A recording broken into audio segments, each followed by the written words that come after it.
My name is Marcia Marie Orgo, should have been Gorga, Rodriguez. And I was born in Lakewood, Ohio, 1470 Hopkins Avenue, about 7 blocks from Lake Erie. November 20th, 1920. My father's name was Carmen Carlo Orgo. My mother's name is Amanda Emily Martin.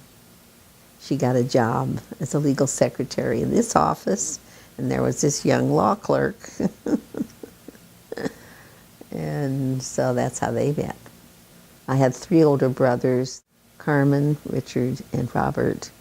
We called them the 3 Musketeers, always full of adventure, because they were 13 months apart. And then there was a little boy. When my mother was pregnant with me, he died. So I never knew him. During that period, World War I, my father was an attorney. He was already married, and had children, and rather than have him called into the service, he worked for a branch. My mother said it's a branch of the Secret Service, doing kind of cloak and dagger work. Okay. And they sent him to Cleveland, Ohio, to set up an office there. So he set up an office.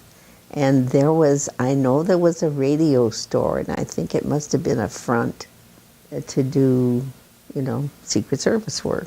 The company was called Sherman Service. They bought a house in Lakewood, right by the lake, and I was born there. My sister's 2.5 years younger than I, Gloria, and she was born also in Lakewood. My sister was kind of like, she was the baby, and she was mother's pet, you might say that. And after that, I was about 3.5. My father, this is the story I get anyway, and he retired, bought property near Pensacola, Florida, on Perdido Bay. It was beachfront property, but he bought it sight unseen. And we went down there, and he was crestfallen. And there was a house there, but it wasn't what it was supposed to be, what it was purported to be. It was just an old beach house. My father was disgusted. The back of our house was, of course, facing the ocean. And then there was a drop, like an embankment down to the beach. It was just like a backyard. That's as close as it was to the beach. I'd say, 50 feet or something like that.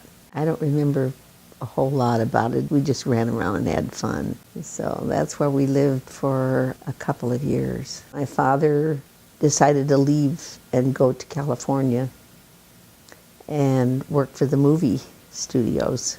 I remember the trip from Florida to California. We had a canary yellow touring car, and in those days the roads were not paved like the highways are now.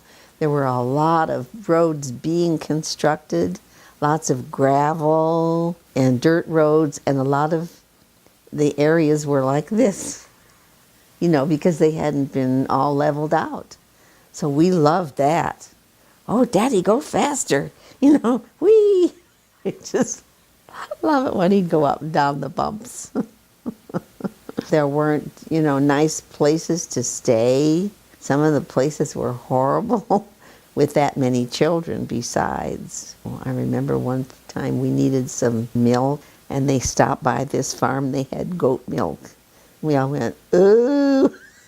And they said, no, it's good, it's fine. So I guess some of them must have drunk the goat milk. I don't remember doing it.